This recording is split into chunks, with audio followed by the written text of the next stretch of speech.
Live from New Delhi, you're watching DD India News Hour, India's voice to the world with me, Deepika, coming up in the next 1 hour. India's Home Minister Amit Shah confirms 3 terrorists behind Pahalgam terror attack successfully neutralized during Operation Mahadev by the Indian Armed Forces. Debate on Operation Sindoor to begin in Parliament's upper house today. Defence Minister Rajnath Singh to make opening remarks. Military commanders from Thailand and Cambodia to hold talks at the border, agree to maintain ceasefire, stop any troop movement and facilitate the return of the wounded and dead bodies. Mass shooting at New York's Manhattan skyscraper leaves 5 dead, shooter neutralized in office tower. NY mayor attends dignified transfer of slain police officer.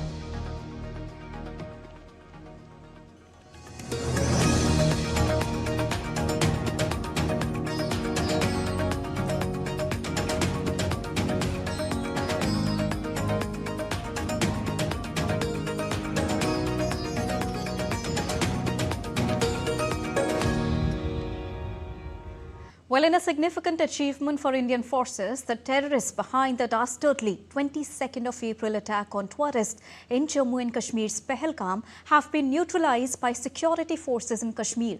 Speaking in the lower house of the Indian Parliament during special discussion on Operation Sindoor at the ongoing monsoon session, Home Minister Amit Shah informed that all the 3 Lashkar terrorists who carried out the Pahalgam terror attack were killed by the security forces under Operation Mahadev. Amit Shah informed that in a joint operation, the Army, CRPF and Jammu and Kashmir's police have neutralized the 3 terrorists who were responsible for killing innocent civilians in Basaran Valley. Operation Mahadev में सुलेमान उर्फे फैजल जट, अफगान और जिब्रान 3 आतंकवादी सेना, CRPF और Jammu Kashmir police के संयुक्त अभियान में operation Mahadev में मारे गए। ये जो सुलेमान है, ए श्रेणी का लश्कर तोयबा का कमांडर था। पहलगाम हमले में और गगनगिर आतंकी हमले में वो लिप्त था। इसके ढेर सारे सबूत हमारी एजेंसियों के पास है। अफगान ए श्रेणी का लश्कर तैयबा का आतंकवादी था और जिब्रान भी ए ग्रेड आतंकवादी था।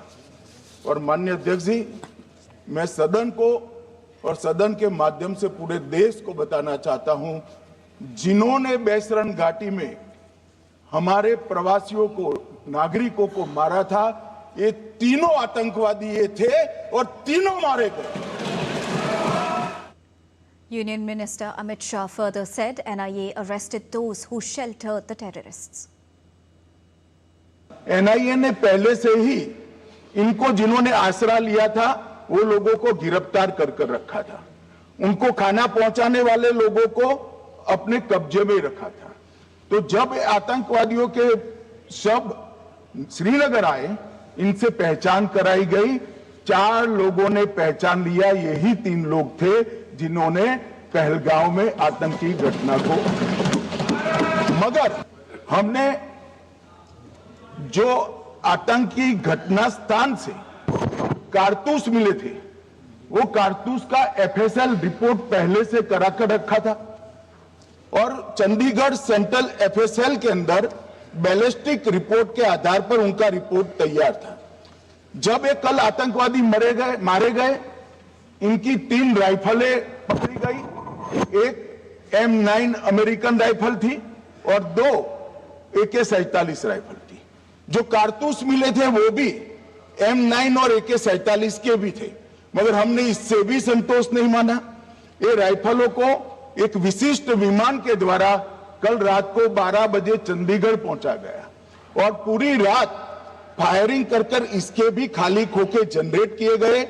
2 खोखों का मिलान किया गया, राइफल की नाली और निकले हुए खोखों का भी मिलान हो गया। तब ये तय हो गया कि इन्हीं 3 राइफलों से हमारे निर्दोष नागरिक मारे गए। Briefing about Operation Sindoor, Minister Amit Shah said a CCS meeting was held in which the security forces were given complete operational freedom. 30 अप्रैल को CCS की बैठक हुई, पहले 23 को हुई थी। उसमें सशस्त्र बलों को पूर्ण ऑपरेशन की फ्रीडम दे दी गई। प्रधानमंत्री मोदी जी ने CCS की उपस्थिति में रक्षा मंत्री, NSA और सेनाओं के प्रमुख के साथ बैठकर पूर्ण ऑपरेशनल फ्रीडम देने का काम किया। ऑपरेशन सिंदूर 7 मई को रात को 1:04 से 4 मिनट से 1:24 तक चला। उसमें पाकिस्तान के 9 आतंकी ठिकानों को ध्वस्त कर दिया और पूरी दुनिया ने इसके दृश्य देखे। साहब, इससे बड़ा संयमित हमला नहीं हो सकता। आजकल दुनिया में युद्ध चल रहे हैं, हम देख रहे हैं, बच्चे मर रहे हैं, महिलाएं मर रही, निर्दोष मर रहे। हमने 9 आतंकी अड्डों को समाप्त किया, परंतु एक भी सिविलियन नहीं मारा गया, केवल और केवल आतंकी मारे। Now in Rajya Sabha, or the upper house of the Indian Parliament, Defence Minister Rajnath Singh will initiate a special discussion on Operation Sindoor. Indian Armed Forces launched Operation Sindoor on the 7th of May, hitting terrorist infrastructure in Pakistan and Pakistan-occupied Jammu and Kashmir in response to the barbaric terrorist attack that took place on the 22nd of April in Pahalgam, Jammu and Kashmir, that claimed 26 innocent lives.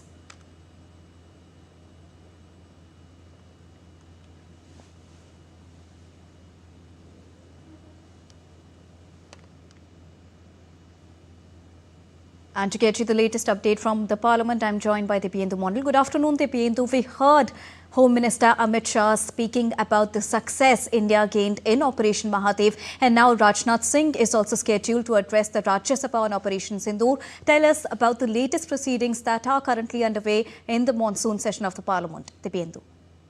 Well, good afternoon, Deepika. Of course, you know, the special discussion on Operation Sindoor is underway in the lower house, which is in the Lok Sabha, while the Rajya Sabha will begin with the debate on Operation Sindoor this afternoon. It is expected, in fact, it was expected to begin at 2 p.m., but I think it is getting slightly delayed. I have to interrupt you here because we are going live across to Rajya Sabha where Rajnath Singh is addressing the parliamentarians.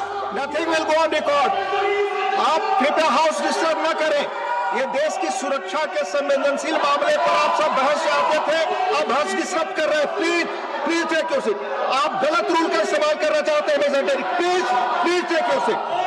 मानने nothing will go on record. सबसे पहले मैं आपको धन्यवाद देता हूं कि आपने ऑपरेशन सिंदूर से जुड़ी एक विशेष चर्चा में भाग लेने के लिए मुझे अनुमति प्रदान की। अपनी बात को प्रारंभ करने से पहले सभापति महोदय, please do not come in the well, I am warning. Do not come in the well, I am warning. Please go back to your seat.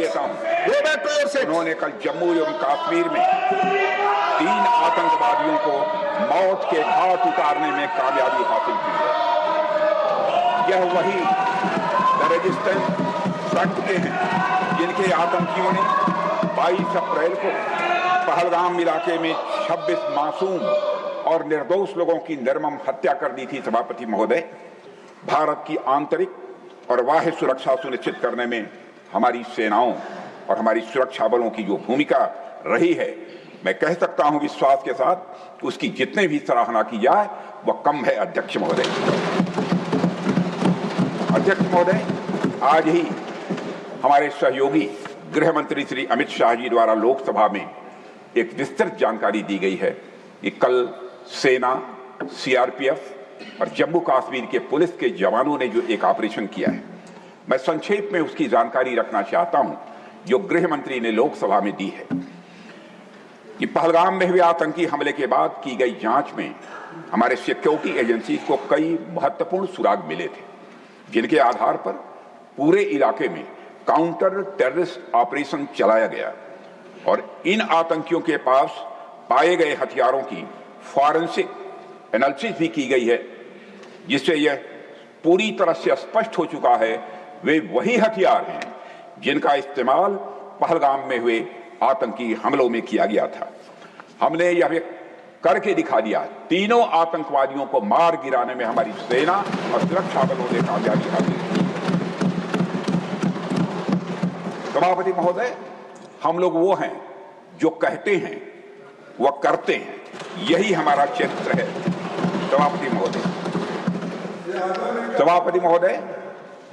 सभापति महोदय, जैसा कि सदन को जानकारी है कि 6 और 7 मई 2025 को भारतीय सेनाओं ने ऑपरेशन सिंदूर के नाम से एक ऐतिहासिक सैन्य कार्रवाई को अंजाम दिया था। यह केवल एक सैन्य कार्रवाई नहीं थी सभापति महोदय, बल्कि यह भारत की संप्रभुता और आतंकवाद के खिलाफ हमारी नीति का एक प्रभावी प्रदर्शन था। सभापति महोदय, 22 अप्रैल 2025 को जम्मू कश्मीर के पहलगाम इलाके में आतंकवादियों ने एक बड़ी कायराना हरकत करते हुए सरेआम 25 भारतीय और एक नेपाली नागरिक की हत्या कर दी थी। वे लोग वहां जब निर्दोष लोगों को मार रहे थे तो उनका धर्म पूछकर मार रहे थे। सभापति महोदय, यह इतिहास की एक ऐसी घटना थी जो साफ बता रही थी कि सीमा पार से आतंकवाद के जरिए भारत को तोड़ने की लगातार यह कोशिश की जा रही थी। इस हमले के तुरंत बाद हमारे प्रधानमंत्री श्री नरेंद्र मोदी जी ने तीनों सेनाओं के प्रमुखों के साथ एक बैठक की। मैं स्वयं उस बैठक में मौजूद था और उन्हें यह स्पष्ट छूट दी गई कि वे अपने विवेक, स्ट्रैटेजिक अंडरस्टैंडिंग और रीजनल सिक्योरिटी सिचुएशन को ध्यान में रखते हुए एक निर्णायक कार्रवाई करें ताकि पहलगाम की घटना से जुड़े आतंकियों और उनके आकाओं को यह स्पष्ट संदेश चला जाए कि भारत इस तरह के हमलों के जवाब में कठोर कार्रवाई करेगा। जिस हद तक जाना होगा भारत जाएगा। सभापति महोदय, इसके बाद हमारे सैन्य नेतृत्व ने न केवल अपनी मैच्योरिटी दिखाई है बल्कि इस स्ट्रेटेजिक विजडम का भी उन्होंने प्रदर्शन किया है जिसकी उम्मीद भारत जैसी एक रिस्पांसिबल पावर से की जाती है। सभापति महोदय, ऑपरेशन सिंदूर को अंजाम देने से पहले हमारी सेनाओं ने हर पहलुओं पर बहुत ही गहराई से अध्ययन किया। हमारे पास कई विकल्प थे, लेकिन हमने उस विकल्प को चुना जिसमें आतंकवादियों और उनके ठिकानों को तो अधिकतम नुकसान पहुंचे मगर पाकिस्तान के आम नागरिकों की कोई क्षति न होने पाए, इसकी भी हम लोगों ने चिंता की। सभापति महोदय, हमारी सेनाओं के द्वारा की गई वेल कोऑर्डिनेटेड स्ट्राइक्स ने 9 टेररिस्ट इंफ्रास्ट्रक्चर टारगेट्स पर सटीक प्रहार किए और इस सैन्य कार्रवाई में एक अनुमान के अनुसार करीब 100 से काफी अधिक आतंकवादी, उनके ट्रेनर्स, उनके हैंडलर्स और सहयोगी मारे गए। इनमें से अधिकांश जैसे मोहम्मद, लश्कर-ए-तोयबा और हिजबुल मुजाहिदीन जैसे आतंकी संगठनों के से संबंधित थे।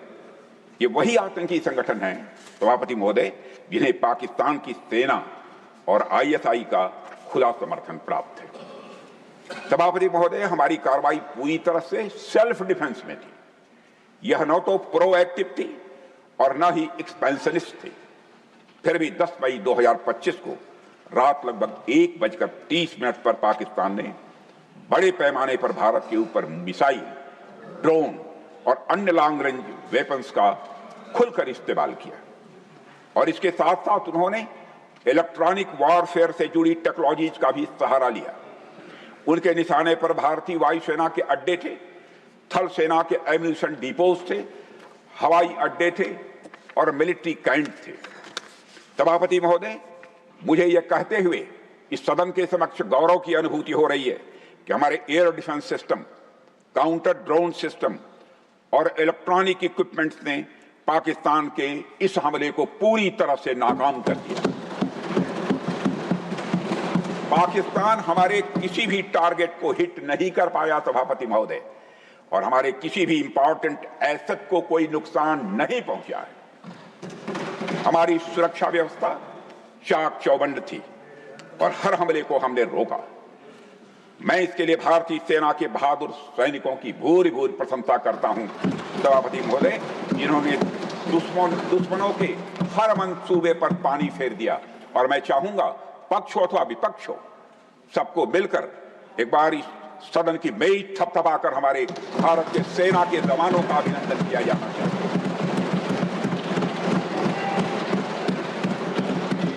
सभापति महोदय, पाकिस्तान के हमले के जवाब में हमारी कार्रवाई साहसिक, ठोस और प्रभावी रही है। भारतीय सेना ने वेस्टर्न फ्रंट पर पाकिस्तान के हवाई अड्डों, कमांड एंड कंट्रोल उनके जो सेंटर्स थे उसे, मिलिट्री इंफ्रास्ट्रक्चर्स और एयर डिफेंस सिस्टम को निशाना बनाया और इस मिशन को हमारी सेनाओं ने सफलतापूर्वक अंजाम देने में कामयाबी हासिल की है। सभापति महोदय, हमारी सेनाओं ने चकलाला, सरगोधा, रफीकी, सीट पर रहीम यार खान, सही, जैकबाबाद, सुक्कुर, बोलारी जैसे बड़े एयरबेस पर प्रहार किया और पूरी दुनिया ने भारतीय वायुसेना के शौर्य और पराक्रम की तस्वीरें देखी, सैटेलाइट इमेजरी लोगों ने देखी। सभापति महोदय, ऑपरेशन सिंदूर ट्राई सर्विसेज कोऑर्डिनेशन की एक शानदार मिसाल थी।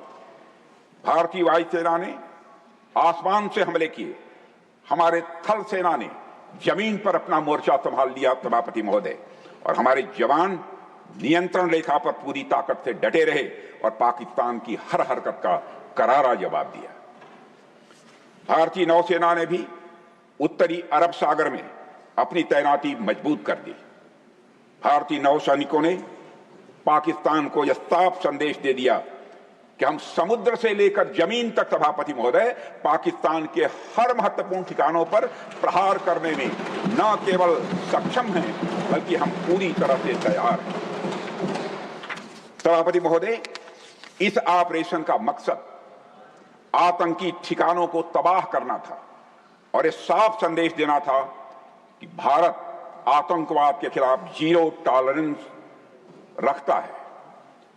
सभापति महोदय, ऑपरेशन सिंदूर का ओवरऑल पॉलिटिको मिलिट्री ऑब्जेक्टिव यह था कि आतंकवाद के रूप में प्रॉक्सी वार लड़ रहे पाकिस्तान को सजा दी जाए।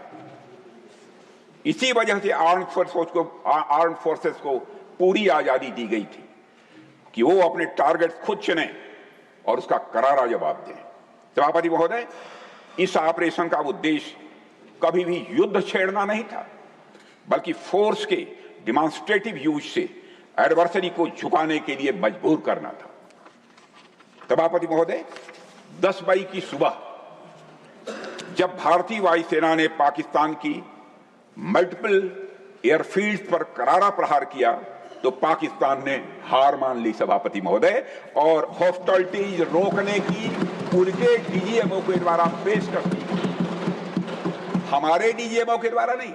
यह हॉस्टिलिटी रोकने की पेशकश पाकिस्तान के डीजीएमओ के द्वारा की गई और यह पेशकश इस शर्त के साथ स्वीकार की गई कि ऑपरेशन केवल स्थगित किया जाएगा, यह समाप्त नहीं किया जाएगा। ऑपरेशन सिंदूर स्थगित किया जाएगा अगर पाकिस्तान के ओर से भविष्य में कोई आतंकी करतूत की गई तो हम फिर ऑपरेशन शुरू करने में रंच मात्र भी संकोच नहीं करेंगे। सभापति महोदय, हमारे सैनिकों का जो मनोबल है, मातृभूमि की रक्षा के प्रति जो उनका समर्पण है, ऑपरेशन सिंदूर में उसका दर्शन इस देश के 140 करोड़ से अधिक जनता ने देखा है। प्रधानमंत्री जी ने स्वयं एक एयर बेस पर वह गए और उन्होंने सैनिकों से भेंट करके हमारी सेनाओं के ऊंचे मनोबल और उत्साह को देखा और अनुभव किया। मुझे खुद भी सीमावर्ती क्षेत्रों में जाकर हमारे जवानों से मुलाकात करने का अवसर मिला है। श्रीनगर के मिलिट्री बेस पर, भुज के एयर बेस पर और उधमपुर के कमांड सेंटर पर हर जगह मैंने देखा हमारे सैनिकों का मनोबल अपने बुलंदी पर है। सभापति महोदय, उनकी आंखों में विश्वास है, उनका संकल्प अडिग है। वो न केवल भारत की सीमाओं की रक्षा कर रहे हैं बल्कि हमारे राष्ट्रीय स्वाभिमान की भी वह रक्षा कर रहे हैं। सभापति महोदय, ऑपरेशन सिंदूर को सिर्फ वर्तमान से जोड़कर नहीं देखा जाना चाहिए, बल्कि इसका रोल भारत के भविष्य को शेप करने में भी बहुत ही महत्वपूर्ण है।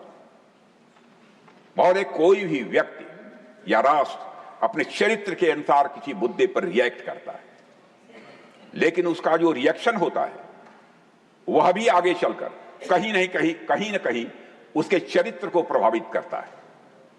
इसलिए कोई भी बड़ा कदम उठाते समय वर्तमान के साथ साथ भविष्य की संभावनाओं का भी ध्यान रखा जाना चाहिए। और सभापति महोदय, यह हमारे इतिहास का एक कटु सत्य है कि लगभग 800 वर्षों की गुलामी के बाद यह माना जाने लगा था कि हिंदुस्तान की जनता स्वभाव से बहुत आक्रामक नहीं है, बल्कि बेहद शांति प्रिय है। हमारे बारे में एक ऐसी आम धारणा लंबे समय तक बनी रही है। आप पश्चिम का साहित्य उठाकर देख लीजिए, आप मध्यकालीन इस्लामिक लिटरेचर उठाकर देख लीजिए सभापति महोदय, हर जगह हिंदुस्तानियों को कमतर दिखाने की कोशिश की गई है।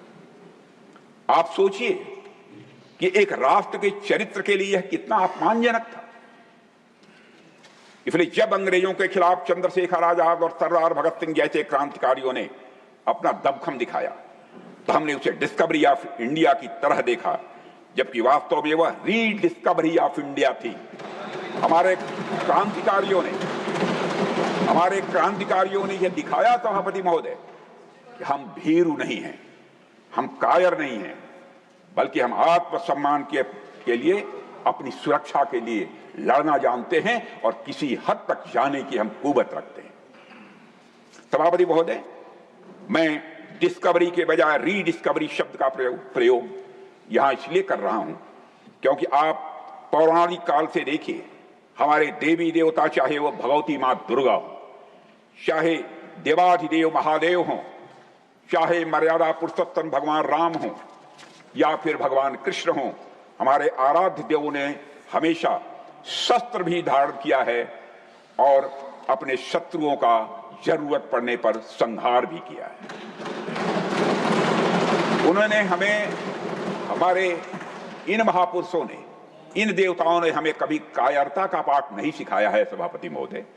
गोस्वामी तुलसीदास जी एक जगह कहते हैं रामायण में, तुलसी मस्तक तब नवे जब धनुष बाण लेउ हाथ, अर्थात हे प्रभु, आप कितने ही सुंदर, सलोने और सुशील हैं, बहुत अच्छी बात है, पर तुलसी का मस्त आपके सामने तब झुकेगा जब आप धनुष बाण अथवा अपनी शक्ति धारण करेंगे।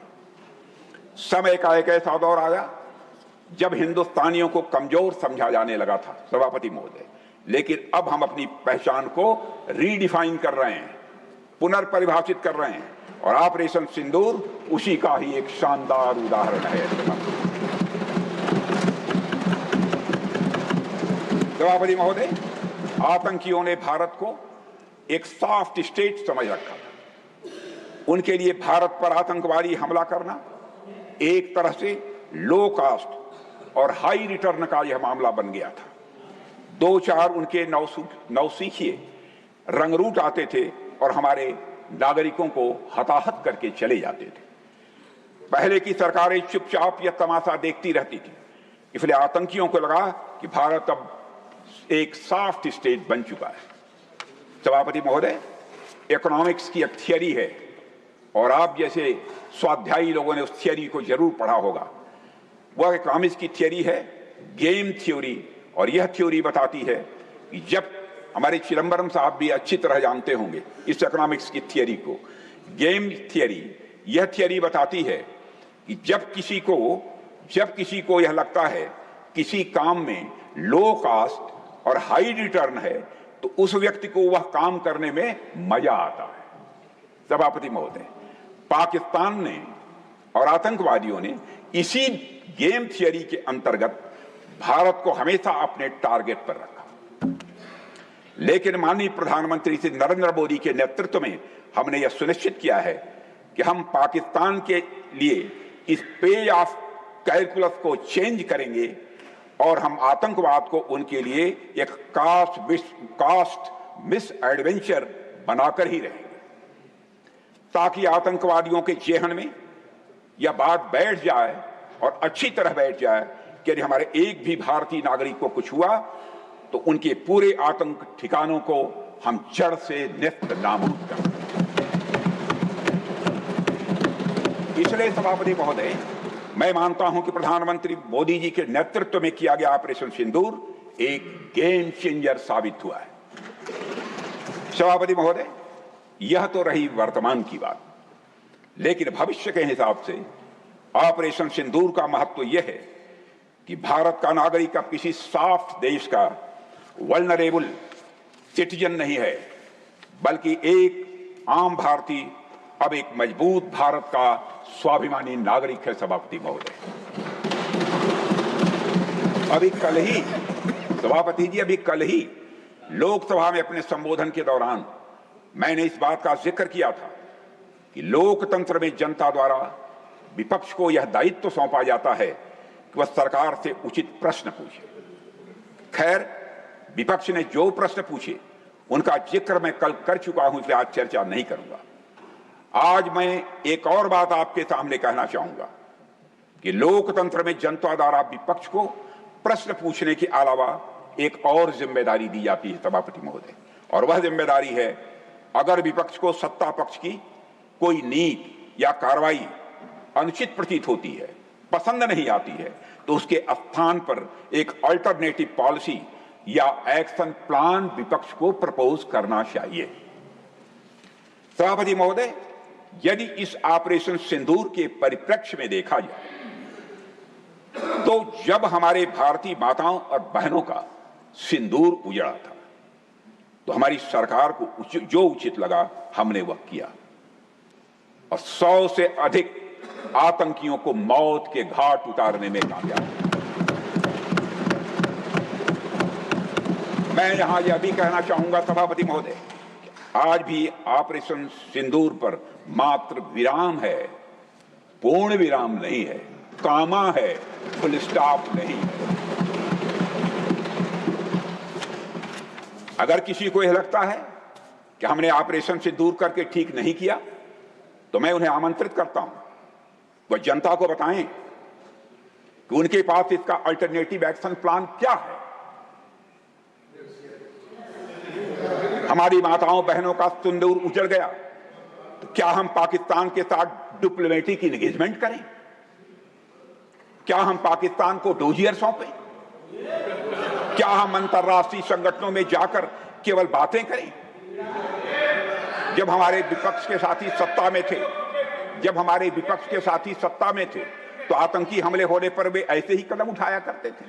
क्षमा कीजिएगा खड़गे जी, मैं विपक्ष का बहुत सम्मान करता हूं, और स्वस्थ लोकतांत्रिक व्यवस्था में विपक्ष का सम्मान किया भी जाना चाहिए। और सभापति महोदय, कुछ लोगों को लगता है कि पाकिस्तान के पास न्यूक्लियर वेपन्स हैं तो उनसे केवल बातचीत करनी चाहिए, छेड़ना नहीं चाहिए। इस न्यूक्लियर ब्लफ के कारण हमने न जाने कितने नागरिकों को खो दिया है सभापति महोदय। हमारा विजन है कि अब ईंट का जवाब पत्थर से दें।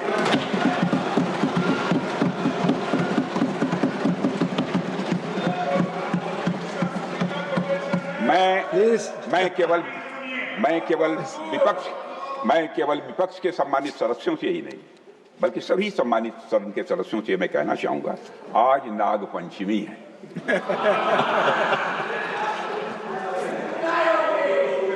नागपंचमी के दिन नागों को दूध पिलाना तो ये उचित है सभापति, परंतु रोज नहीं।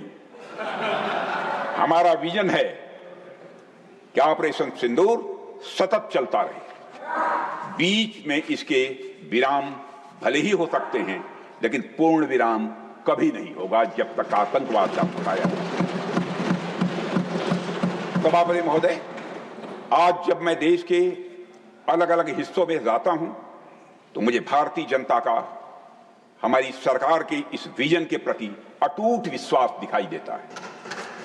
पर कुछ हमारे मित्र हैं, क्या चाहते हैं वह हमारी समझ के बाहर है। इसका हमारे सम्मानित नेता प्रतिपक्ष खड़े होंगे तो जवाब देंगे, लेकिन हमारी समझ के बाहर है सभापति महोदय। जब आप सत्ता में थे तो आपकी पॉलिसी पैरालिसिस ने देश को नुकसान पहुंचाया है, मैं विनम्रता के साथ यह कहना चाहता हूं। और आज जब आप विपक्ष में हैं तो आपकी पॉलिसी बैंक करप्सी देश के लिए और लोकतंत्र के लिए चिंता का विषय बन चुकी है।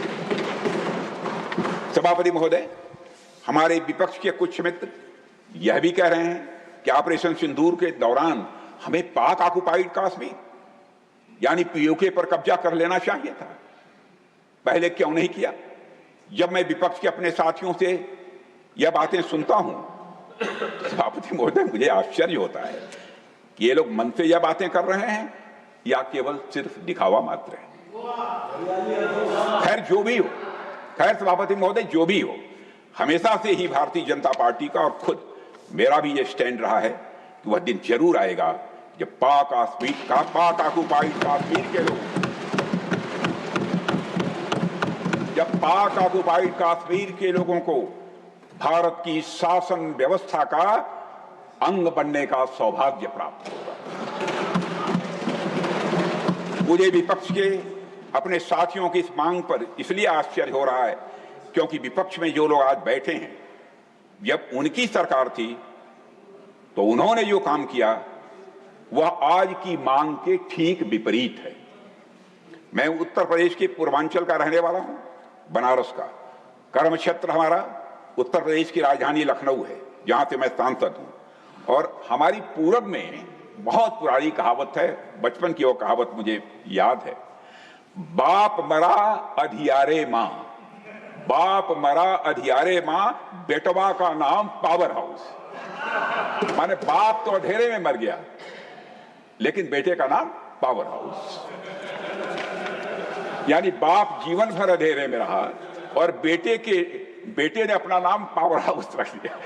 सभापति महोदय, जब हमारे कुछ मित्र जो आज कभी सत्ता में थे, आज विपक्ष की चेयर पर बैठे हैं, जब वह देश की शासन व्यवस्था चला रहे थे तो उन्होंने और उनके पॉलिटिकल सीनियर्स ने भारत में हुए आतंकी हमलों के जवाब में पाकिस्तान पर कोई कार्रवाई नहीं की, क्योंकि उन्हें डर था कि पाकिस्तान एक न्यूक्लियर वेपन स्टेट है। और आज जब हम पाकिस्तान को मुंह तोड़ जवाब दे रहे हैं तो मुझे इस अंधेरे और पावर हाउस वाली बाप बेटी की कहानी स्वाभाविक रूप से याद आ रही है, इसलिए मैंने उसकी चर्चा की। आज विपक्ष के हमारे साथियों को का पीओके प्रेम देखकर मुझे एक गजल भी याद आ रही है, जिसका एक शब्द बदल कर मैं आपको सुनाना चाहता हूं। गजल भी सुना रहा हूं पूरी ईमानदारी के साथ, एक शब्द बदल कर मैं गजल सुना रहा हूं। पीओके लुटने का सबब पूछो न सबके सामने, पीओके लुटने का सबब पूछो न सबके सामने, नाम आएगा तुम्हारा ये कहानी फिर सही।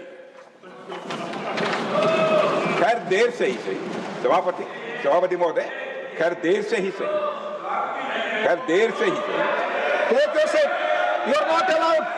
Mr. Abdullah Suman, take your seat. Please. Nothing is going on. Take your seat.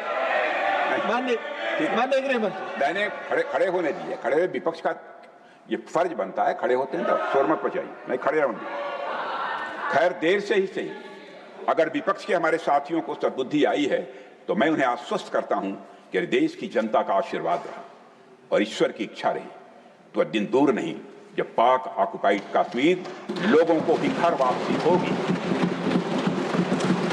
और वह दिन, सभापति महोदय, सदन में मैं बहुत सोच समझकर नाप तोल कर बोल रहा हूं, वह दिन आएगा, निश्चित समय नहीं बतला सकता, जरूर आएगा, जबकि पीओके के लोग, जबकि पाक ऑक्युपाइड कश्मीर के लोग बोलेंगे मैं भी भारत हूं।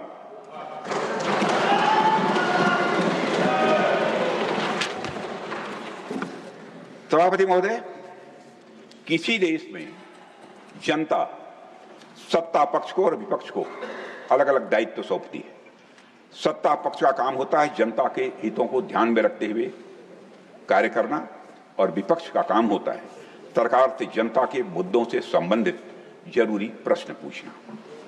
ऑपरेशन सिंदूर क्यों प्रारंभ किया गया, इसकी जानकारी पहले भी दी गई है और आज भी मैंने सदन को दी है। सभापति महोदय, कभी कभी हमारे विपक्ष के मित्र ये पूछते रहे हैं कि हमारे कितने विमान गिरे, कितने विमान गिरे। मुझे लगता है कि उनका यह प्रश्न हमारी राष्ट्रीय जनभावनाओं का सही प्रतिनिधित्व नहीं कर पा रहा। उन्होंने एक बार भी हमसे यह नहीं पूछा कि हमारी सेनाओं ने दुश्मन के कितने विमान गिराए। सभापति महोदय, मैं बताना नहीं चाहता कितने विमान गिरे, एक एक की मुझे जानकारी है। और मैं बतला दूं कि यदि मैं खुलकर यदि मैं बोल दूं तो 10 मिनट तक यह सदन तालियों से गूंजता रहेगा।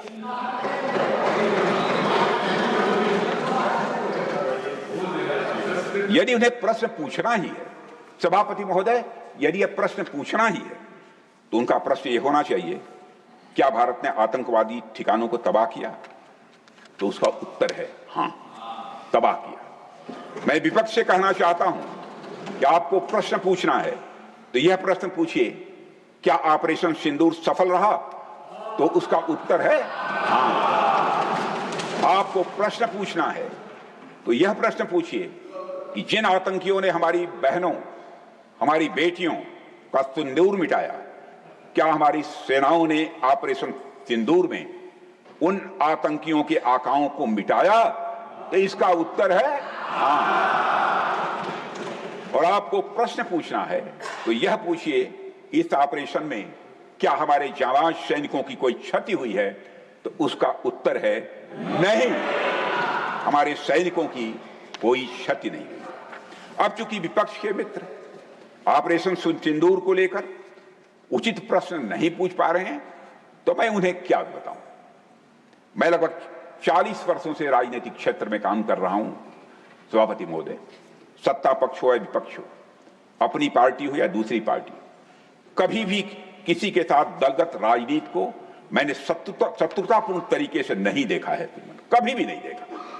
इसलिए आज अगर विपक्ष प्रश्न पूछने में असफल है तो मैं विपक्ष को उनके इस काम में थोड़ी सी मदद अपनी योग्यता क्षमता के अनुसार जो भी कर सकता हूं मैं करना चाहता हूं। मैं विपक्ष से यह कहना चाहता हूं कि यदि आज हम लोग सत्ता पक्ष में हैं तो ऐसा नहीं है कि ताज जिंदगी हम लोग सत्ता पक्ष में ही बने रहेंगे भी बहुत लंबे समय तक, लेकिन ताज जिंदगी कोई न रहा है न रहेगा। एक लंबा समय हमने विपक्ष में काम किया है, लंबा समय विपक्ष में गुजारा है। एक लंबा समय हमने सरकारों से, उस समय की सरकारों से सवाल पूछने में भी लगाया है। जनता ने जब हमें विपक्ष में रहने का दायित्व सौंपा था तो हमने विपक्ष में रहकर विपक्ष की भूमिका को बड़े ही सकारात्मक तरीके से निभाया है। विपक्ष में रहकर हमने कैसे प्रश्न पूछे, इसके कुछ उदाहरण मैं आपके सामने रखना चाहता हूं। 1962 में 1962 में चीन के साथ हुए युद्ध में जब दुखद परिणाम आया तो हमने सरकार से प्रश्न जो पूछे थे, लेकिन वह प्रश्न यह था कि हमारे देश की धरती पर दूसरे देश का कब्जा कैसे हो गया प्रधानमंत्री। 62 में पूछा था हमने यह प्रश्न पूछा था कि हमारी सेना और हमारी जनता को क्यों अपमानित होना पड़ा था। हमने यह प्रश्न पूछा था कि बड़ी संख्या में हमारे सैनिक हताहत क्यों हुए। हमने यह प्रश्न नहीं पूछा था कि हमारे टैंक, हमारी मशीनें, हमारी बंदूकें क्यों ध्वस्त हो गई, यह नहीं पूछा था। मशीनों और तोपों की चिंता न करके हमने भारत की भूमि और देश के सैनिकों की चिंता की उस समय के। सभापति महोदय, इसी तरह 71 के युद्ध में 71 में जब श्रीमती इंदिरा गांधी जी भारत की प्रधानमंत्री थी, जब भारत ने पाकिस्तान को सबक सिखाया तो हमने अपने राजनीतिक और सैन्य नेतृत्व की प्रशंसा की और श्रीमती इंदिरा गांधी की भी खुलकर संसद में प्रशंसा की थी। हमने इस बात की खुशी जाहिर की कि हमने अपने शत्रु को सबक सिखाया है। हमने उस दौरान यह प्रश्न नहीं पूछा था कि सबक सिखाने के दौरान ने भारत को क्या, कैसा और कितना नुकसान हुआ, यह प्रश्न नहीं किया। यदि मैं इसे और भी प्रैक्टिकल तरीके से समझाने की कोशिश करूं तो किसी भी परीक्षा में अंतिम परिणाम क्या रहा यही मायने रखता है, इसी का विशेष महत्व होता है। यदि किसी परीक्षा में कोई बच्चा अच्छे मार्क्स लेकर आ रहा है तो हमारे लिए उसके मार्क्स मैटर करने चाहिए। सभापति महोदय, अल्टीमेटली रिजल्ट मैटर करता है और रिजल्ट यह है कि ऑपरेशन सिंदूर के दौरान हमारी सेनाओं ने जो लक्ष्य निर्धारित किया था उन लक्ष्यों को पूरी तरह से हासिल करने में हम कामयाब हैं। सभापति महोदय, ऑपरेशन सिंदूर के माध्यम से हमने पूरी दुनिया को यह स्पष्ट संदेश दे दिया है कि आतंकवाद के खिलाफ भारत किसी हद तक जा सकता है। मैं प्रतिपक्ष के अपने साथियों से कहूंगा, राजनीति करने के लिए तो बहुत सारे विषय पड़े हुए हैं, उन पर बात करिए, उन पर हमारा विरोध करिए, किंतु ऐसा कुछ नहीं होना चाहिए कि सेना के मनोबल, सेना के शौर्य और पराक्रम से संबंधित किसी मुद्दे पर किसी प्रकार की राजनीति करने से हमें बचना चाहिए। यह मेरा विनम्र सुझाव है। और सभापति महोदय, मैं तो यही कहूंगा कि जब राष्ट्र की मांग में भारत माता की मांग में शौर्य का सिंदूर है, तो उस पर राजनीति की धूल मत डालिए। भारत माता की मांग में शौर्य का सिंदूर है, तब उस पर राजनीति की धूल मत डालिए। इतिहास ऐसे लोगों को कभी माफ नहीं करता है। सभापति महोदय, आज सारी दुनिया जान चुकी है कि पाकिस्तान आतंकवाद का मुख्य केंद्र है। जिस देश ने आतंक को अपनी स्टेट पॉलिसी के रूप में औजार बना लिया है, उसके लिए लंबे समय तक यह खेल खेलना यह संभव नहीं है। जो लोग सांपों को अपने घर में पालते हैं, एक दिन वह सांप उन्हें भी डस लेता है। आतंकवाद का यह कारोबार आज पाकिस्तान को महंगा पड़ रहा है। सभापति महोदय, ऑपरेशन सिंदूर के दौरान पूरी दुनिया ने देखा है कि पाकिस्तान में सरकार आतंकवादियों के लिए स्टेट फ्यूनरल का इंतजाम कर रही है और सैन्य अधिकारी भी अलगाववादियों के जनाजे में शामिल होते हैं। प्रत्यक्ष आपने टेलीविजन के चैनल पर देखा है, पर्दे पर देखा है। यह वही देश है जो सीमा पर सैनिकों से लड़ने का साहस नहीं जुटा पाता, इसलिए निर्दोष नागरिकों, बच्चों और तीर्थयात्रियों को आतंकवाद का निशाना बनाता है। पाकिस्तान की सेना और आईएसआई आतंकवाद को एक प्रॉक्सी वार के रूप में इस्तेमाल करती हैं सभापति महोदय, और उसके सहारे वे भारत को डिस्टेबलाइज करने की कोशिश करती हैं और भारत को डिस्टेबलाइज करने का वह सपना भी देखते हैं।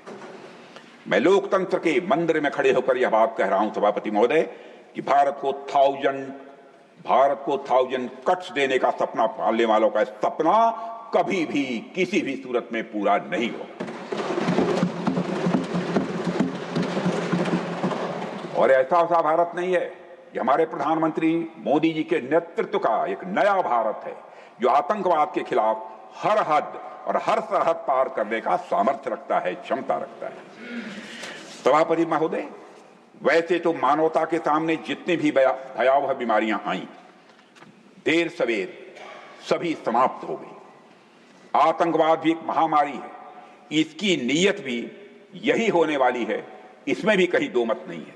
लेकिन इसे अपनी मौत मरने के लिए नहीं छोड़ा जा सकता, क्योंकि जब तक आतंकवाद है, हमारी सामूहिक शांति, विकास और समृद्धि को यह चुनौती देता ही रहेगा।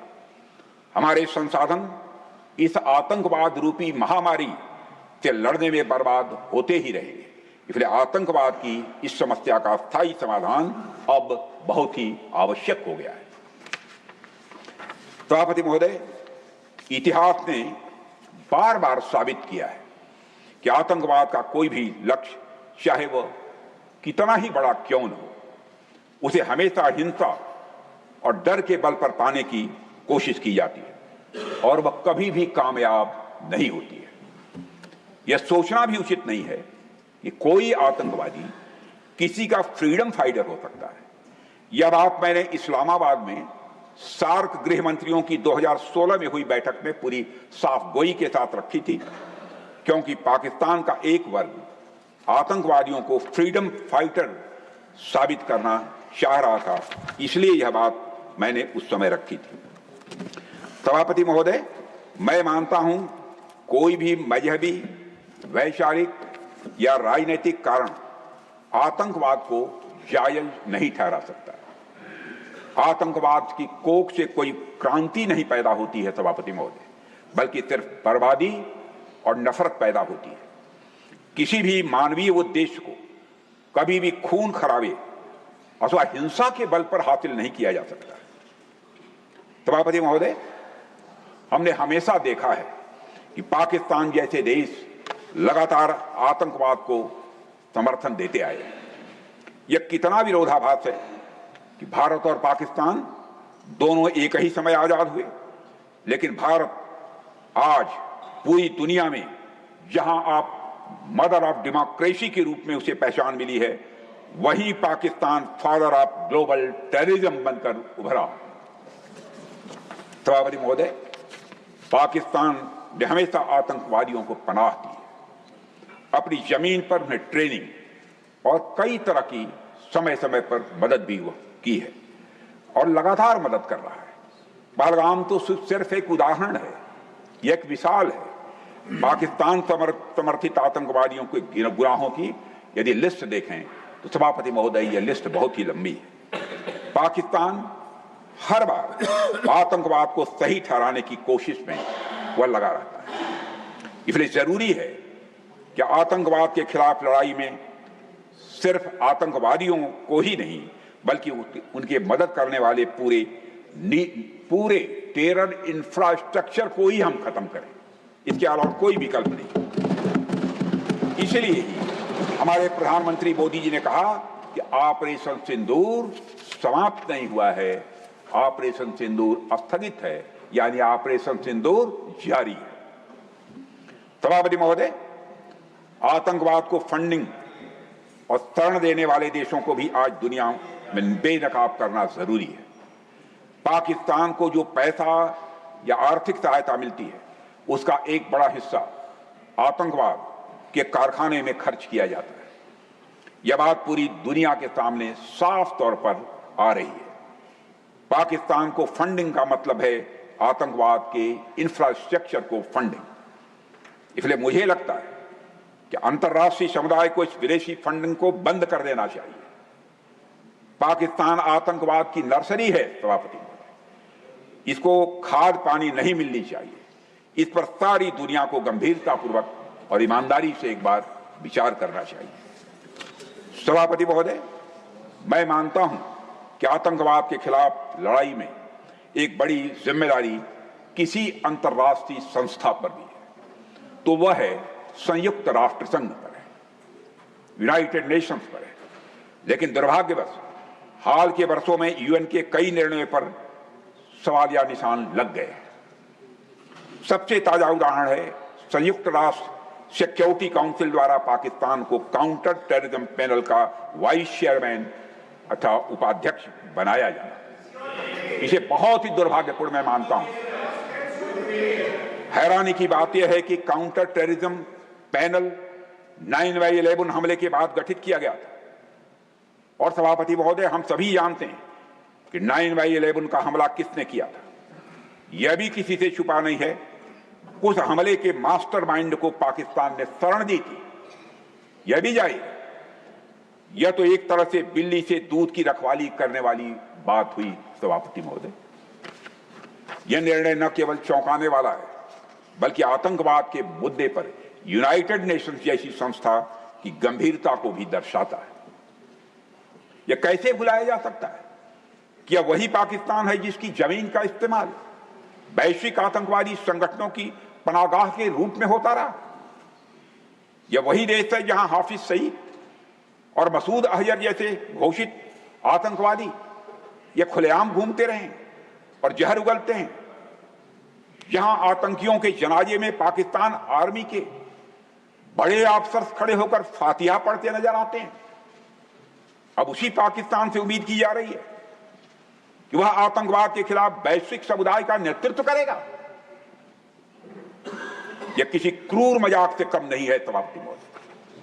यह आतंकवाद के खिलाफ वैश्विक लड़ाई का एक मजाक है, आतंकवाद के खिलाफ एक वैश्विक लड़ाई का उपहास है सभापति महोदय। सभापति महोदय, जब हम आतंकवाद के खतरे से मुक्त होंगे, तभी हम पूरी दुनिया में सही मायने में शांति और प्रगति के साथ साथ समृद्धि के लक्ष्य की तरफ बढ़ सकेंगे। यह सब तो पाकिस्तान की आम जनता भी चाहती है, मगर वहां के हुक्मरानों ने पाकिस्तान को तबाही के रास्ते पर डाल रखा है। कोई भी इंसान अपनी जड़ों को उजाड़ना नहीं चाहता है, लेकिन चूंकि उनके पास कोई क्लियर डायरेक्शन नहीं है, कोई रोड मैप नहीं है, इसलिए पाकिस्तान में आतंकवाद एक धंधा बन चुका है। सभापति महोदय, पाकिस्तान की कहानी ऐसी ही है। वो हमेशा किसी न किसी बाहरी शक्ति के दबाव में आता रहता है। आज पाकिस्तान की पीठ पर एक नहीं, आज पाकिस्तान की पीठ पर सभापति महोदय एक नहीं अनेक बैताल बैठे हुए हैं जो उसे प्रगति की राह पर जाने ही नहीं दे रहे हैं। भारत चाहता है आतंकवाद पाकिस्तान समेत पूरी दुनिया से खत्म हो, क्योंकि यह पूरी दुनिया के लिए एक गंभीर चुनौती है। मैंने तो पहले भी पाकिस्तान को सलाह दी थी और आज फिर मैं कहना चाहता हूं, अगर आपसे पाकिस्तान में आतंकवाद के खिलाफ प्रभावी कार्रवाई नहीं हो पा रही है तो भारत की मदद लीजिए, भारत मदद करने को तैयार है। सभापति महोदय, भारत की सेनाएं आतंकवाद के खिलाफ सरहद के इस पार और जरूरत पड़ी तो सरहद के उस पार भी प्रभावी कार्रवाई करने में सक्षम है। या करके ऑपरेशन सिंदूर के दौरान हमारे सेना ने दिखा दिया है। यह तो पाकिस्तान ने भी ऑपरेशन सिंदूर के दौरान देख लिया है, साफ तौर पर देख लिया है। मगर पाकिस्तान है कि एक जिद्दी बच्चे की तरह सभापति महोदय मानता ही नहीं है, लेकिन मानेगा। इसलिए पूरी दुनिया के लिए जरूरी है कि पाकिस्तान पर आतंकवाद को लेकर हर तरह का रणनीतिक, कूटनीतिक, स्ट्रैटेजिक, डिप्लोमेटिक और आर्थिक दबाव, इकोनॉमिक प्रेशर जितना भी बनाया जा सकता है वह बनाए। पूरी दुनिया से मैं अपील करना चाहता हूं। सभापति महोदय, भारत के लिए शांति हमारी यह प्राथमिकता है, हमारी यह प्रायोरिटी है और हमारी शक्ति उसका आधार है। यह शक्ति हमारे सामर्थ्य से पैदा हुई है सभापति महोदय, यह शक्ति हमारे सामर्थ्य से पैदा हुई है। यह सामर्थ्य पिछले 11 सालों में कई गुना बढ़ा है मोदी जी के नेतृत्व में। आज भारत विश्व की चौथी सबसे बड़ी अर्थव्यवस्था है और अभी आई मॉर्गन स्टैनली की रिपोर्ट के मुताबिक 2028 तक आते आते भारत विश्व की तीसरी सबसे बड़ी अर्थव्यवस्था बनने जा रही है। सभापति महोदय, आर्थिक उन्नति के साथ साथ भारत के रक्षा क्षेत्र में 2014 से उल्लेखनीय परिवर्तन आया है। आज का भारत रक्षा के क्षेत्र में आत्मनिर्भरता और स्वदेशी उत्पादन की दिशा में तेजी से आगे बढ़ रहा है। आज हम हर दृष्टि से समर्थ भी हैं और सक्षम भी हैं। सभापति महोदय, हमारी सरकार ने आतंकवाद से निपटने के साथ साथ भारत की राष्ट्रीय सुरक्षा को भी मजबूत करने के लिए नई सोच के साथ एक नई रणनीति अपनाई है। आज जब हम आत्मनिर्भर भारत की बात करते हैं तो उसके सबसे मजबूत स्तंभों में से एक है हमारा डिफेंस सेक्टर, हमारा रक्षा का क्षेत्र। जब सभापति महोदय, जब कोई राष्ट्र अपने सुरक्षा उपकरण, अपने हथियार, अपने फाइटर प्लेन्स और मिसाइलें खुद बनाना शुरू कर दें तो वह न केवल खुद पर विश्वास करना सीखता है बल्कि दुनिया को भी यह संदेश देता है कि अब हम आत्मनिर्भर हैं, अब हम सक्षम हैं और किसी के मोहताज नहीं। सभापति महोदय, भारत आज सिर्फ सीमाओं की रक्षा नहीं कर रहा है बल्कि एक ऐसी व्यवस्था खड़ी कर रहा है जो हमें सामरिक, आर्थिक और तकनीकी दृष्टि से लगातार मजबूत बना रही है।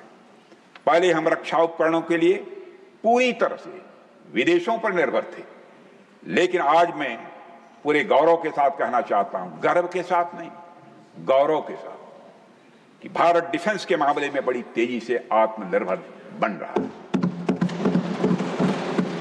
भारत डिफेंस सेक्टर में 2014 के बाद से कई रक्षा क्षेत्र में उल्लेखनीय, बहुत ही रिमार्केबल चेंजेस हुए हैं, बहुत हुए। प्रधानमंत्री श्री नरेंद्र मोदी जी के नेतृत्व में भारत के रक्षा क्षेत्र को मजबूती देना, यह हमारी सरकार की प्रायोरिटीज में टॉप पर है इस समय। अध्यक्ष महोदय, इसके लिए पिछले 11 वर्षों में देश की रक्षा का बजट 2013-14 में 2,53,000 अप्रॉक्सीमेटली था, 2,53,000 करोड़ था। वह अब लगभग 3 टाइम्स बढ़कर 2024-25 में 6,21,000 करोड़ से अधिक पहुंच गया। और अब यह भी बताना चाहता हूं सभापति महोदय, इस बार और बढ़ने वाला है। सभापति महोदय, आज भारत की सेनाओं के पास केवल इंपोर्टेड हथियार नहीं है, बल्कि इस देश में बनी मिसाइलें, टैंक और अन्य सिस्टम एवं प्लेटफॉर्म्स भी हैं। हमारी अग्नि, हमारी पृथ्वी, ब्रह्मोस जैसी मिसाइलें आज दुश्मन को जवाब देने के लिए तैयार खड़ी हैं। और यह सब भारत में बनी है, भारत की धरती पर बनी है, भारतवासियों के हाथों से बनी। और अब हमारे देश में आईएनएस विक्रांत जैसे एयरक्राफ्ट, सभापति महोदय, आईएनएस विक्रांत जैसे एयरक्राफ्ट कैरियर बनाने की भी हमारी ताकत है, बनाया है। सभापति महोदय, आपको जानकर यह सुखद अनुभूति होगी कि आज भारत का डिफेंस एक्सपोर्ट 2014 के तुलना में लगभग 35 गुना 35 टाइम्स बढ़ चुका है, 35 टाइम्स बढ़ चुका है। 2013-14 में भारत से होने वाला डिफेंस एक्सपोर्ट अप्रॉक्सीमेटली 686 करोड़ था। वो आज 24-25 में बढ़कर मोर देन 24,000 करोड़ पहुंच गया। करीब 100 देशों को हमारे देश में बने डिफेंस प्रोडक्ट्स एक्सपोर्ट किए जा रहे हैं।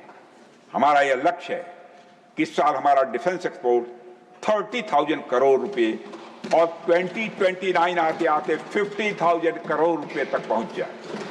मुझे पूरा विश्वास है कि हम इस लक्ष्य को हासिल करके रहेंगे।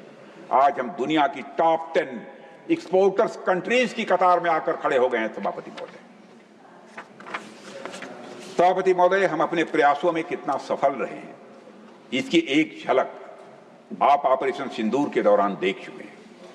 वैसे तो रक्षा मंत्रालय समय समय पर डिफेंस एक्सपो करता रहता है, लेकिन दुनिया ने real time defence expo operation Sindoor के दौरान देखा है।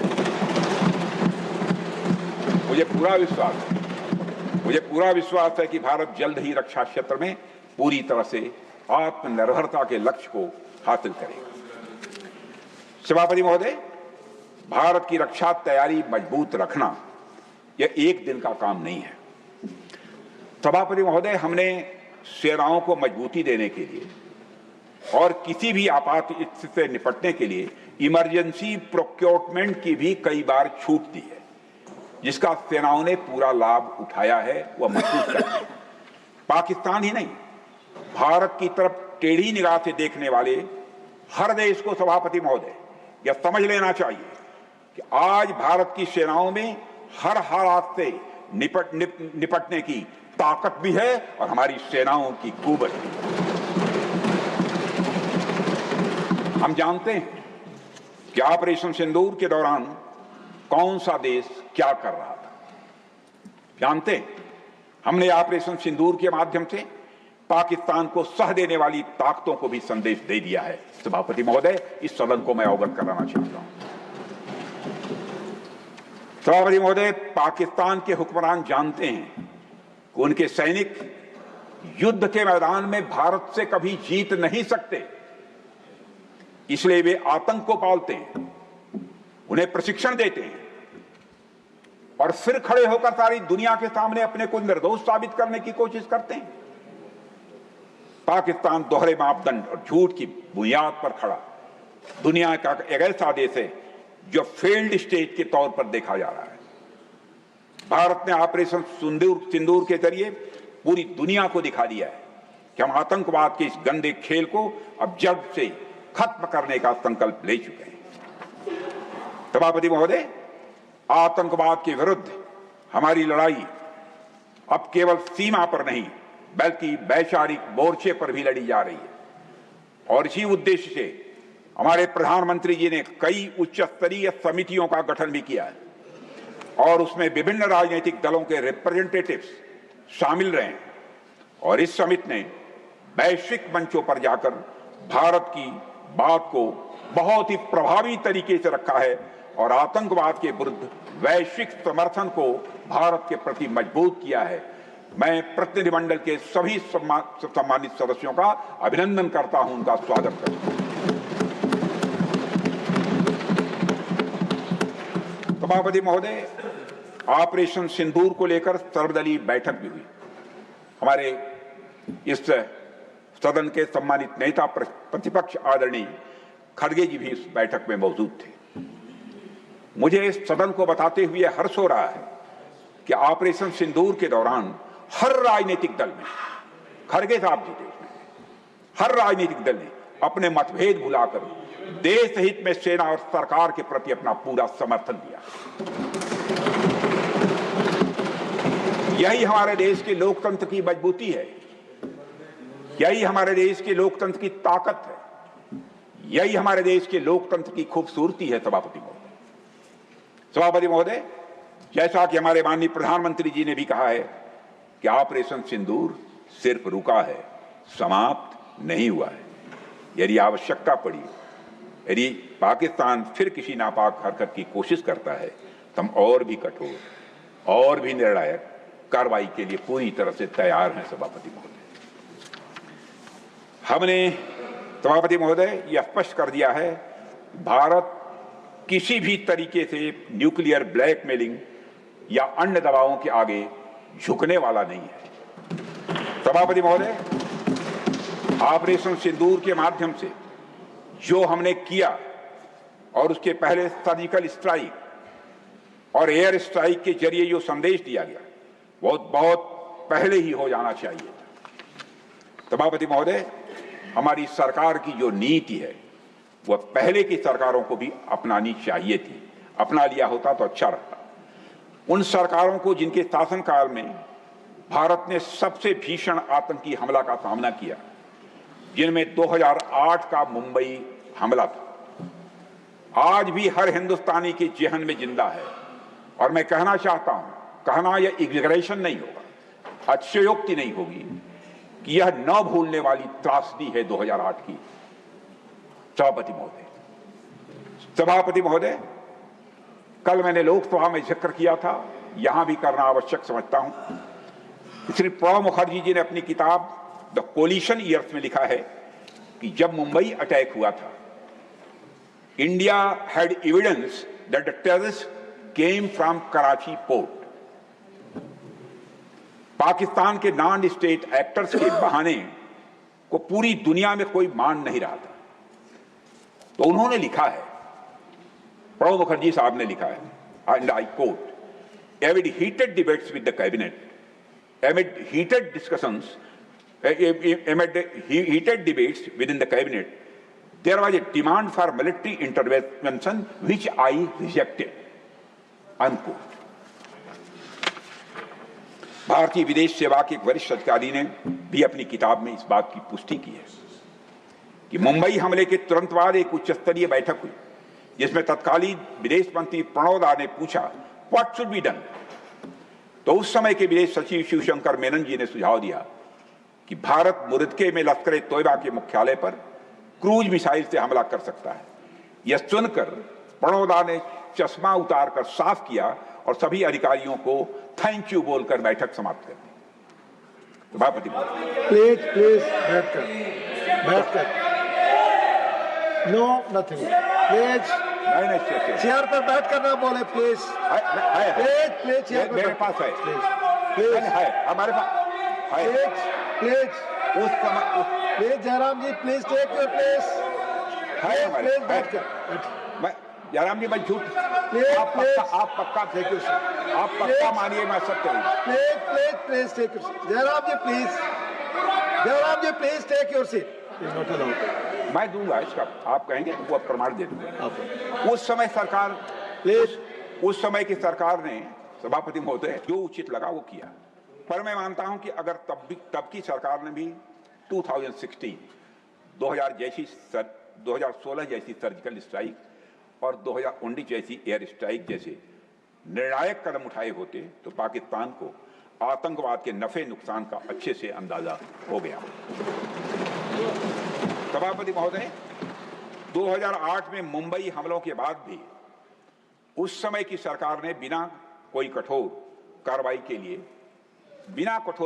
किए अपना बातचीत की राह चुनी।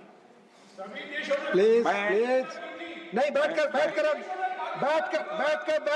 प्लीज, जयराम जी नहीं, जयराम जी नहीं, प्लीज टेक योर सीट। मैं यह स्पष्ट करना चाहता हूं, मैं आपको मौका मिलेगा अपनी बात कहेंगे। No, not allowed Jairam ji, it will not go the record, nothing is going on record.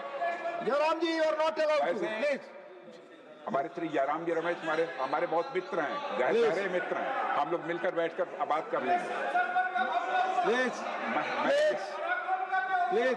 मैं यह स्पष्ट करना चाहता हूं सभापति महोदय, सर प्लीज मैं यह स्पष्ट करना चाहता हूं आपकी बात ही रिकॉर्ड पे सभापति महोदय, यह कोई आलोचना नहीं है, यह कोई आलोचना नहीं है, न उस सरकार की, न उस समय के प्रधानमंत्री की, न तो उन नेताओं की, यह कोई आलोचना नहीं है।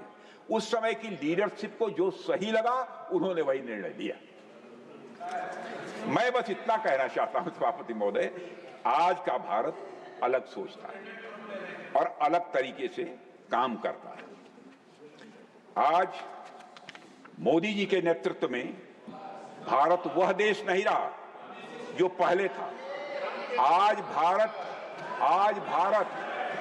प्लीज सभापति महोदय, प्लीज आज भारत डोजियर सौंप कर संतुष्ट होने में विश्वास नहीं करता है, बल्कि घुस करना।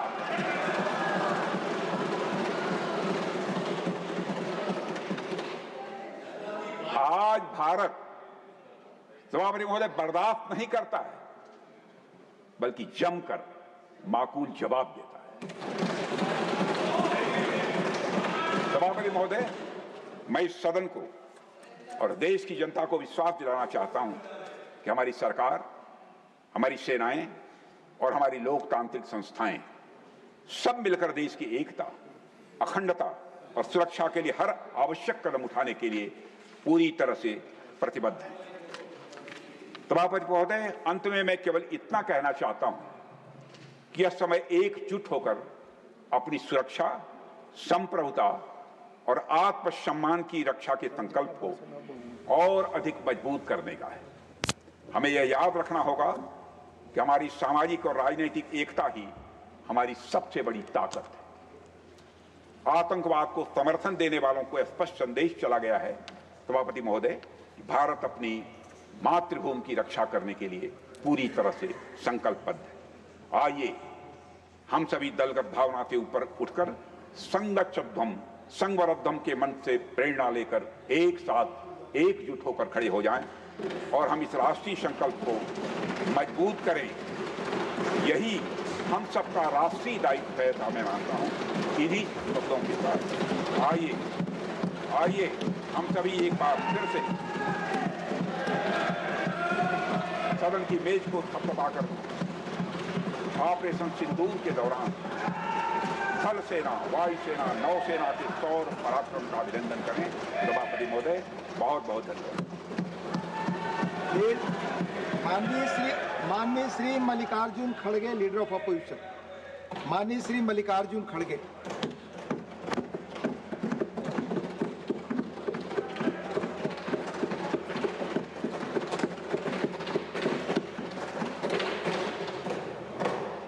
बहुत दीर्घ समय तक 1 घंटा 5 minute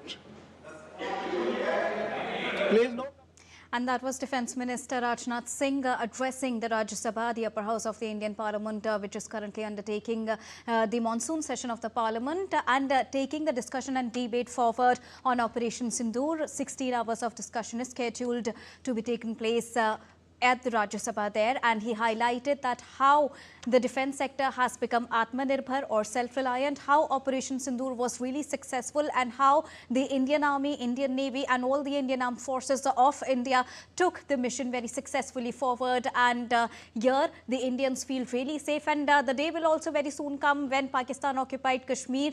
People there will soon be a part of Indian governance. He also highlighted that how successful India has been in the Operation Mahadev as well, which was highlighted and agreed by Home Minister Amit Shah in Lok Sabha today, that 3 terrorists were neutralized in Operation Mahadev. And Operation Sindoor is not yet over. It has been put on a pause. And then he again reiterated on India's stand against terrorism continuously.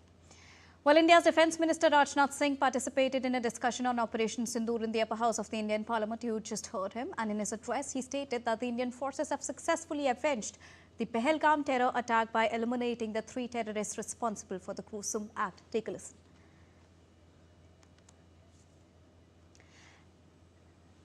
And before that, let's go back again to Rajya Sabha, where a leader of opposition, Mallikarjun Kharge, is speaking. Mehndi वाले हाथों ने पति की लाश उठाई है। बेबस रोते बच्चों ने पापा की जान गंवाई है। अश्रु भरे लाचार खड़ी बेबस नारी को देखा है। पहलगाम घाटी में हमने अपनों को मरते देखा है। तो ये घटना, ये जो घटी, ये सब लोग देखे हैं। लेकिन मुझे ये समझ में नहीं आ रहा, इतने सब होने के बाद बहुत सी चीजें उन्होंने, यानी जो संबंधित नहीं है, उन विषयों को उठाकर फिर राज्यसभा के अंदर से देश के बाहर के लोगों को उचकाने की कोशिश कर रहे हैं। लेकिन लोग ऐसे झूठे वायदों पे, झूठे बातों से या असत्य बातों से कभी इसको सीरियस नहीं लेंगे। मैं आपसे ये कहूँगा, मैं पूरे देश और इस सदन के साथ इस बर्बर हमले और पाकिस्तान द्वारा आतंकियों को लगातार सपोर्ट करने की निंदा हम भी करते हैं। हमने तो पाकिस्तान की निंदा पहले ही किए थे, करते भी रहे, आज भी करेंगे, कल भी अगर ऐसा ही चला तो करते रहेंगे। लेकिन हम इधर निंदा करते हैं, आप जाकर उसके दावत में पेश होकर उसके गले लगा लेते। तो बिना बुलाए आपको जाने की आदत है। नहीं, आपको नहीं बोल रहा, आप नहीं गए थे, आपके दोस्त बोलूं क्या, गुरु बोलूं क्या बोलूं, विश्व गुरु, वो गए थे। अरे आप खुद ही गलती करते हो, आप खुद ही ऐसी चीजें करते हो और दूसरों को पाठ पढ़ाते हो। ऐसा नहीं होना। आप अगर सीरियस हो तो किसी को, दूसरों को टीका करना, तुमने क्या किया, वो क्या किया, ये बताने की जरूरत नहीं। हमारा इतिहास तो बहुत बड़ा लंबा इतिहास है, मेरे पार्टी का भी लंबा इतिहास है, और देश को बनाने में भी हमने जो योगदान दिया है, अब तक एक भी आपका ऐसा कोई कारखाना नहीं जो पब्लिक सेक्टर नहीं जो हथियार बनाने। And that was Leader of Opposition Mallikarjun Kharge addressing the Rajya Sabha. When before that, India's Defence Minister Rajnath Singh participated in a discussion on Operation Sindoor in the upper house of the Indian Parliament. And in his address, he stated that the Indian forces have successfully avenged the Pahalgam terror attack by eliminating the 3 terrorists responsible for the gruesome act. Pahalgam में हुए आतंकी हमले के बाद की गई जांच में हमारे सिक्योरिटी एजेंसी को कई महत्वपूर्ण सुराग मिले थे, जिनके आधार पर पूरे इलाके में काउंटर टेररिस्ट ऑपरेशन चलाया गया और इन आतंकियों के पास पाए गए हथियारों की फॉरेंसिक एनालिसिस भी की गई है, जिससे यह पूरी तरह से स्पष्ट हो चुका है वे वही हथियार हैं जिनका इस्तेमाल पहलगाम में हुए आतंकी हमलों में किया गया था। हमने यह करके दिखा दिया, तीनों आतंकवादियों को मार गिराने में हमारी सेना और सुरक्षा बलों ने कामयाबी हासिल की। While taking part in the Operation Sindoor discussion in the lower house of the Indian Parliament, President of Samajwadi Party and member of the Parliament from Kannauj, Akhilesh Yadav, hailed the valor of the Indian Army. Take a listen. मैं सबसे पहले भारत की सेना, उसका आभार, उसका धन्यवाद देना चाहता हूं। दुनिया में साहसी फौजों में गिनती अगर होती है तो हमारी भारत की सेना सबसे आगे दिखाई देगी। उनके पराक्रम पर, उनकी वीरता पर, उनके अदम्य शौर्य पर हमें सबको गर्व है। कोई ऐसा भारतीय नहीं होगा जिसको गर्व न हो। Moving on. Well, India is celebrating the 5th anniversary of National Education Policy today, coinciding with which Ministry of Education organized the Akhil Bharatiya Shiksha Samagam 2025 in New Delhi on Tuesday. The event, inaugurated by Union Education Minister Dharmendra Pradhan, served as a platform for academicians, policymakers, educators, industry leaders and government representatives to review the remarkable progress made under National Education Policy 2020 and chart the way forward. The Education Minister, in his address, lauded Prime Minister Narendra Modi's transformative vision regarding National Education Policy 2020.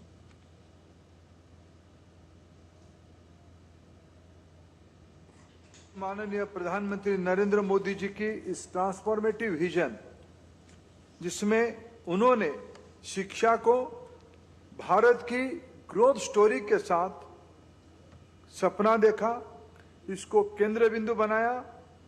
आज हमारे सामने लक्ष्य है 2047 विकसित भारत की ओर जाते हुए national mission के नाते NEP 2020 हमारी पैथवे बनी हुई है, जिसमें एक्सेस, इक्विटी, क्वालिटी, अफोर्डेबिलिटी और अकाउंटेबिलिटी के 5 पहिया के आधार पे एक वाइब्रेंट, इंक्लूसिव और फ्यूचर रेडी एजुकेशन सिस्टम बनाने के लिए हम सब लोग लगे हैं। Well, the 29th of July marks a milestone in India's education landscape. It is the 5th anniversary of the National Education Policy 2020, a visionary framework that laid the foundation for transforming the education ecosystem in the country. Here's a detailed report on the journey, achievements and impact of National Education Policy over the past 5 years. Take a look. The National Education Policy 2020 gave prominence to early childhood care and education with introduction of the 5+3+3+4 structure, replacing the traditional 10+2 system. It recognizes the critical importance of formative years in shaping a child's learning journey. The new Education Policy 2020 advocates flexibility and choice. With interdisciplinary curriculum, vocational training and emphasis on skill-based learning, the focus has shifted from rote memorization to real-world application. Technology has played a pivotal role in NEP's implementation. From Diksha to PM eVidya, digital platforms have ensured continuity and accessibility, especially during the pandemic. NEP 2020 is also a symbol of equity, bridging the gender divide, empowering regional languages, and ensuring inclusive education for all sections of the society. From policy to practice, National Education Policy 2020 has become the cornerstone of educational transformation in India. As India celebrates 5 years of NEP 2020, the journey ahead is equally promising to nurture creative minds, global citizens, and confident learners from an Atmanirbhar Bharat. Kriti Vadhera's report for DD India. Time to take a short break. We'll be right back.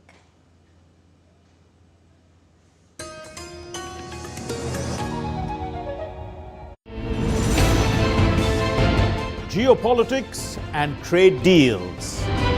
Economic challenges amid development. Hard work and the path to prosperity. It's the economy always. Between walkers, money is what money does and says. Supply creates its own demand. Between the bulls pulls and bears tears. When supply chains globalization and India rises to the podium. We'll get you centered with the Economic Brief at 8 p.m. every Thursday on DD India.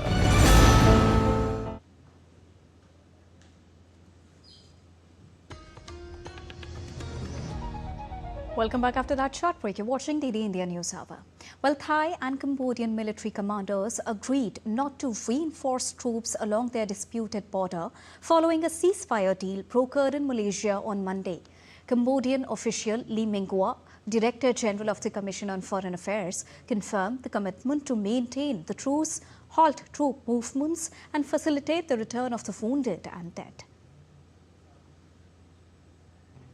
The agreement reached during talks at the border aims to stabilize the region after clashes killed 40 and displaced 300,000. As per the outcome of the meeting, both the sides plan to establish 4-member teams to address issues with calls for international ceasefire monitoring.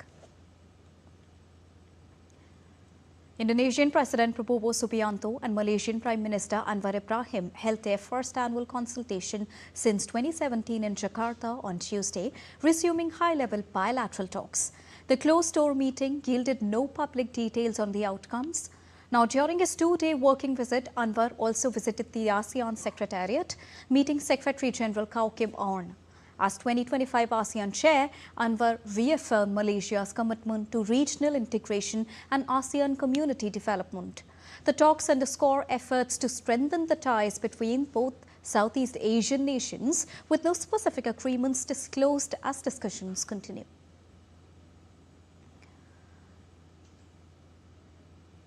US President Donald Trump and UK Prime Minister Keir Starmer met at Trump's Turnberry Golf Club, praising the US-UK special relationship.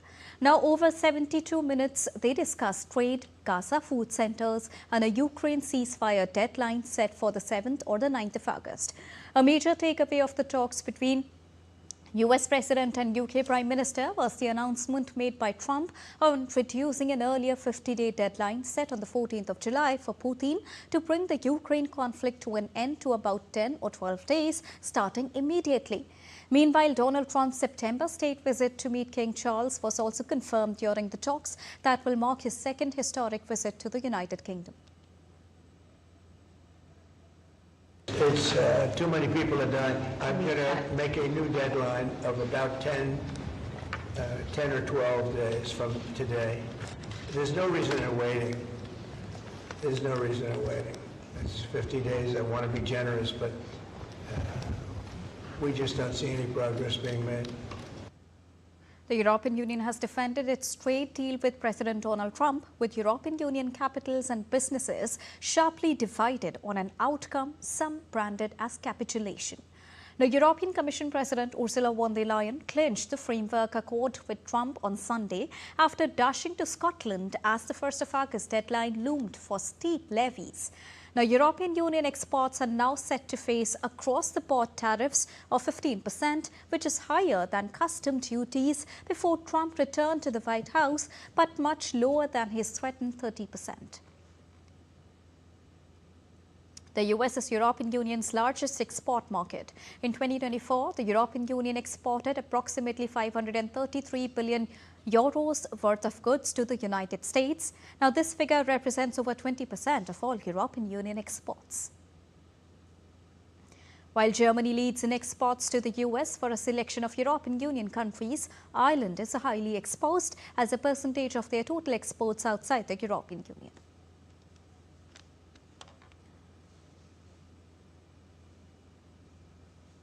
Well, Germany is heading towards a historic budget shortfall of a whopping 170 billion euros by the end of the decade.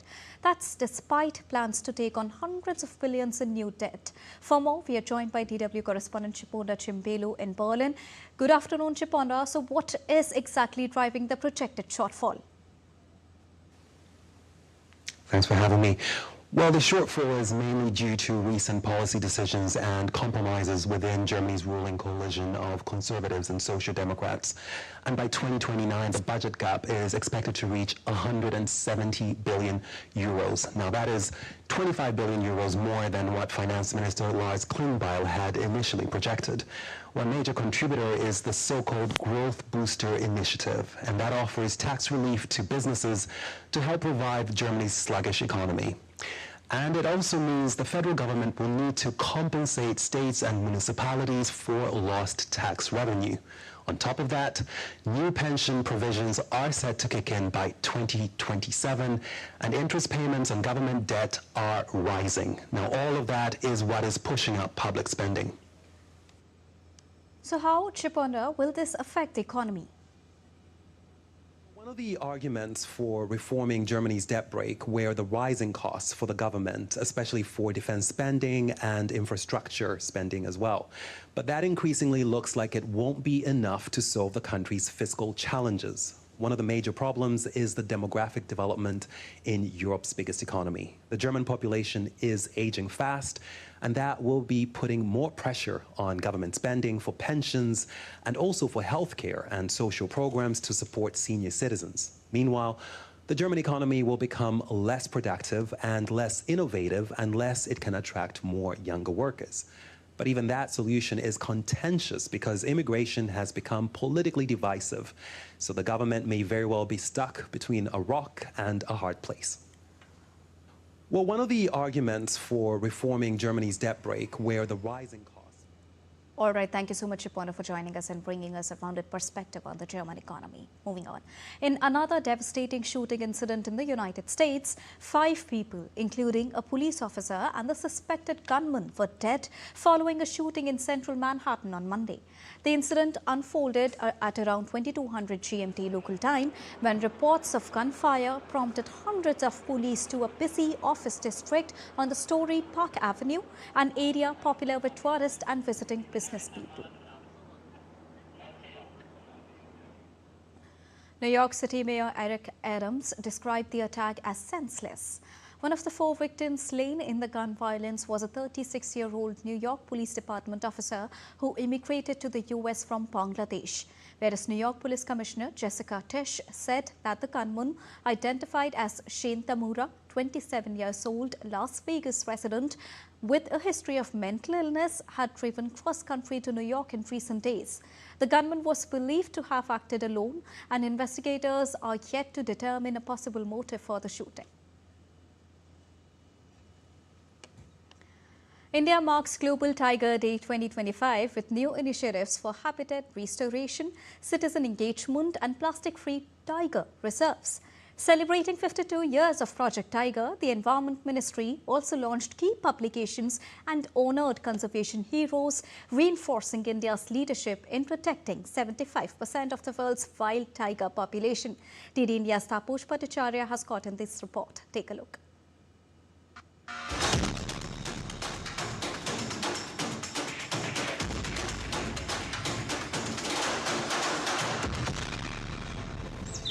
India celebrates Global Tiger Day 2025, reaffirming its global leadership in tiger conservation. As home to nearly 75% of the world's wild tigers, India stands tall with science-led strategies, people power movements, and decades of unwavering commitment. This year also marks the 52 years of Project Tiger, launched in 1973 with just 9 reserves, now expanded to 58 tiger reserves across over 84,000 square kilometers. From Sundarbans to Sariska, these landscapes now symbolizes both ecological strength and community stewardship. International big cat alliance में दुनिया के 97 countries को हम जोड़ करके उसमें capacity building का, eco tourism का, बायोडाइवर्सिटी के प्रोटेक्शन का, कंजर्वेशन और प्रोटेक्शन का और उसके साथ ही साथ नॉलेज शेयरिंग के काम को लेकर के आगे बढ़ रहे हैं. On this occasion, the Ministry of Environment, Forest and Climate Change unveiled a series of impactful initiatives. Ek Ped Maa Ke Naam campaign with over 1 lakh native samplings planted across all tiger reserves, honoring mothers while nurturing Mother Earth. native plant nurseries in Aravallis, supporting eco-restoration and local livelihoods. Plastic-free Tiger Reserve Drive, a bold step towards sustainable tourism and cleaner ecosystem, aligned with the LIFE mission. NTCA Award celebrated forest heroes, frontline staff and community efforts. Union Minister Bhupendra Yadav said India's tiger conservation model is rooted in tradition. Green Aravalli के जो 29 जिले हैं उसमें हम अच्छी नर्सरियां लगाएंगे जो देशी पेड़ों के लिए अच्छी नर्सरियां बने। आज यहाँ पर मैंने 3 नर्सरियों का आज उद्घाटन वर्चुअली किया है, लेकिन हम पूरे 29 के 29 डिस्ट्रिक्ट में अच्छी नर्सरी लगाएंगे। 4 landmark publications showcasing small wild cats, waterfalls, water bodies and insights from tiger reserves, reminding us that saving tigers means saving entire ecosystem. Tapash Bhattacharya's report, DD India. And that's all for this edition of DD India News Hour. But do let us know your thoughts on the news of the day. For those on the go, you can get all the latest news and updates from India and across the world on the DD India mobile app. The app is available on both Android and iOS platforms. Scan the QR code on the screen to download it right now.